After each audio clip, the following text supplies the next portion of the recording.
right, quite the welcome there.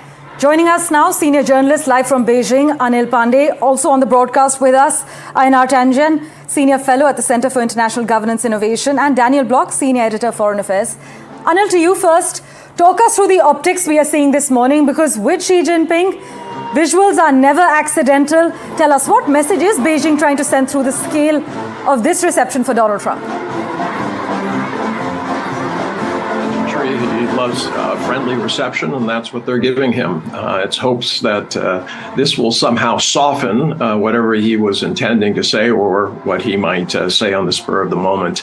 But I think the larger issue here is I really agreed with your colleague in terms of the assessment of what's going on. But we need to draw back a little bit to somebody named Eldred Colby, who's the undersecretary for the Department of War policy.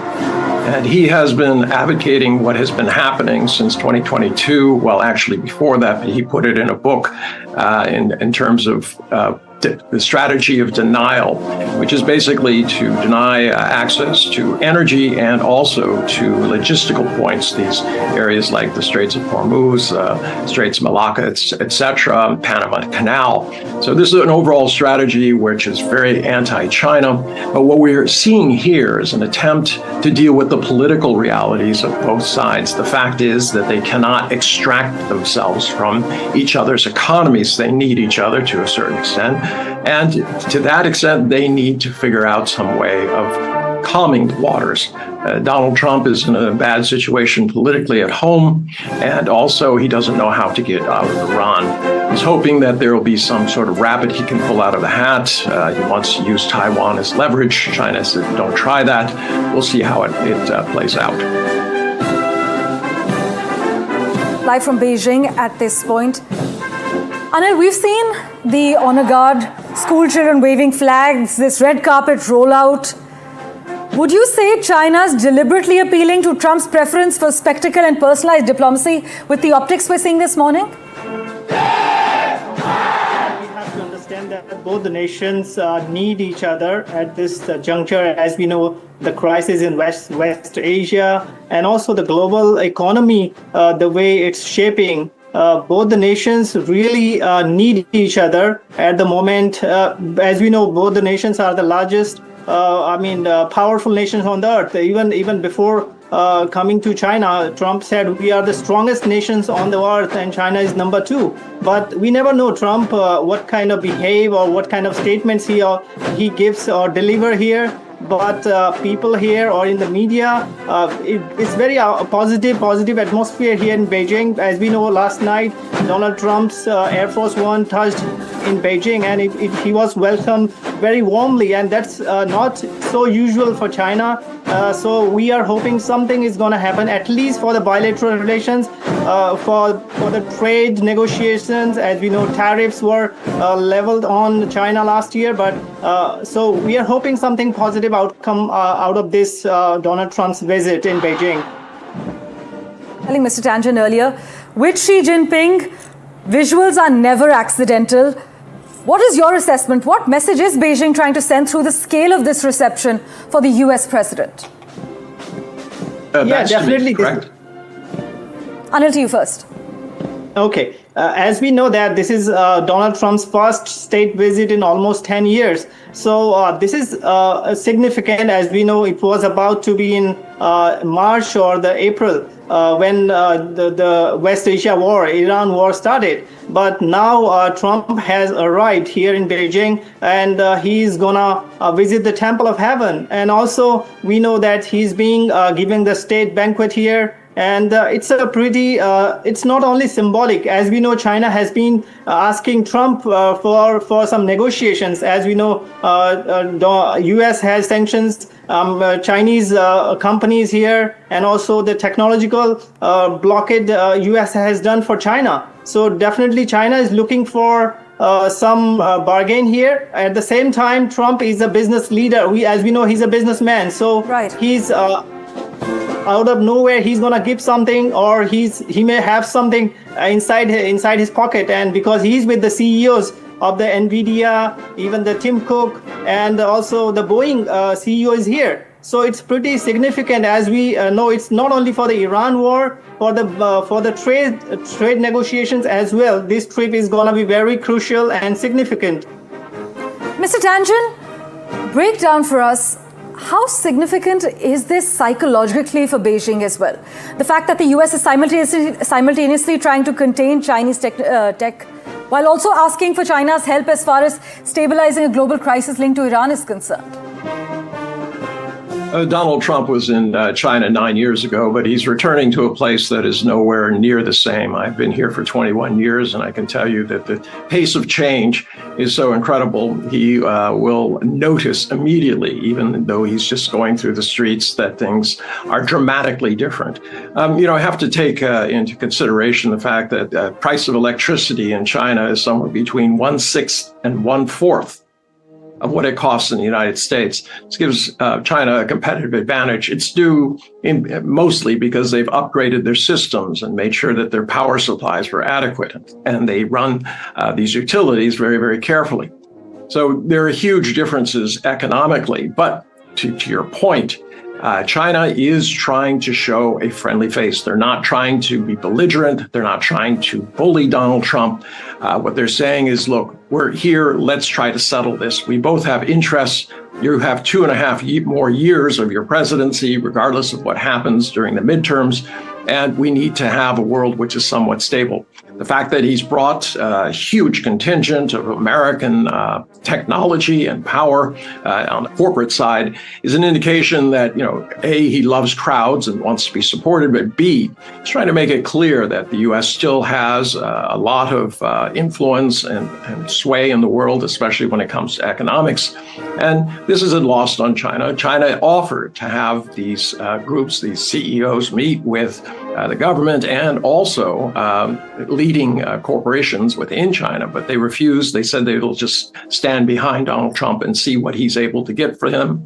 Obviously, there's a lot of talk about grains, soybean buys by China, and also selling Boeing jets to China. We'll have to see how that works out. But the Chinese have studied Donald Trump very carefully, and they know that he likes a very friendly reception. As he himself has said, he doesn't care if a guy's bad or good.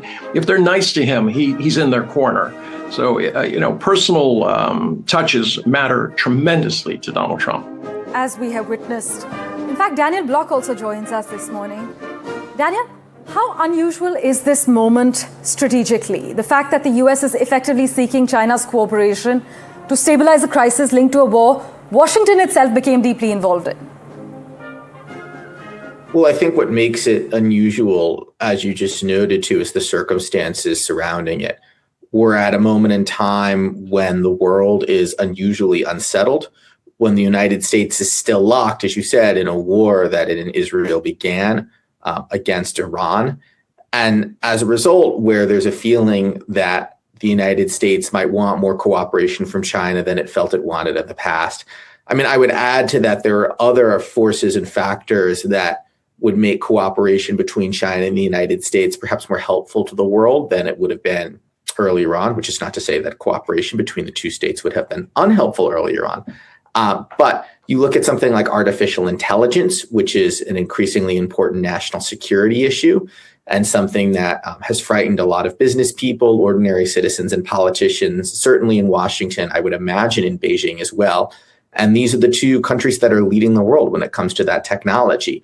So I think there's a sense, and I believe Trump has said that that's a subject he's going to bring up with Xi. There's also, of course, the war in Ukraine, which continues on. So there's really no shortage of things for the two leaders to discuss and to see if they can come to some sort of consensus or at least some sort of understanding. But even though it's an important strategic moment, it shouldn't be downplayed how difficult it will be for the two sides to come to some sort of deal or agreement because they remain very far apart on some of the most important issues between them. Taiwan being perhaps the biggest one, but hardly the only one. In fact, many argue that Washington and Beijing are both sitting on the table with different priorities as we speak.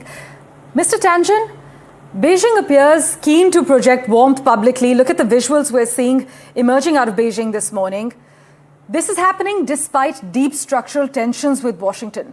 So should we read this as strategic reassurance? Should we read it as tactical theater? Or would you argue both?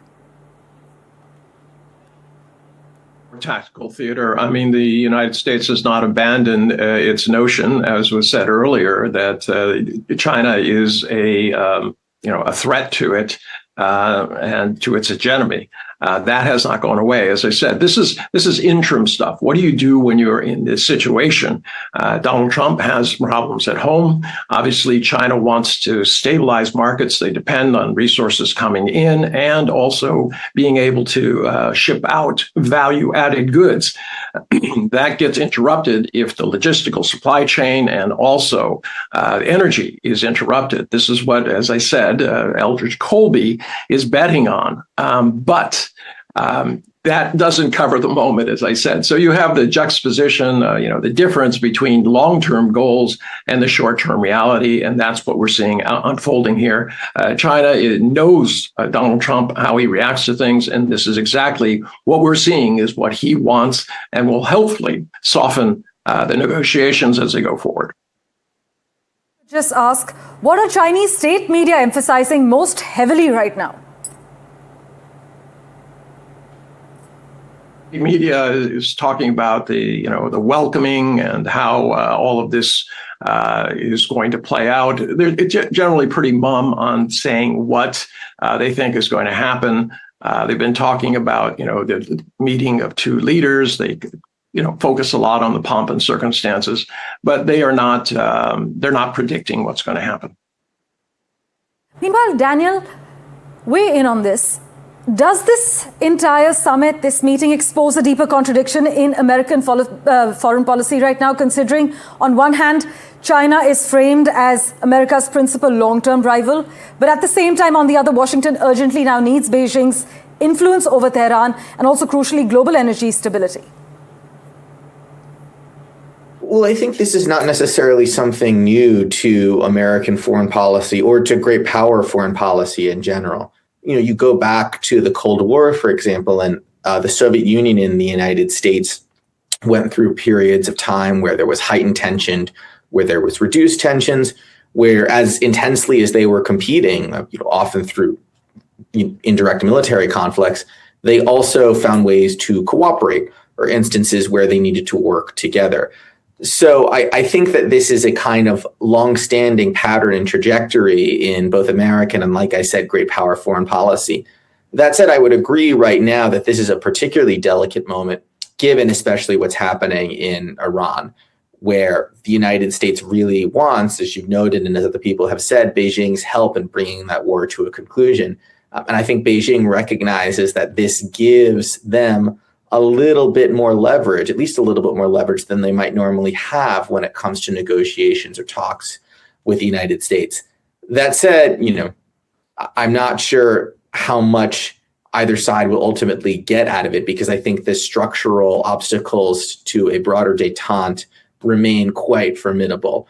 So there's a lot of pageantry, there's a lot of anticipation. I'm still really in wait and see mode and somewhat skeptical that we're going to get a major breakthrough, given, as you noted, the intense competition that's going on between the two powers.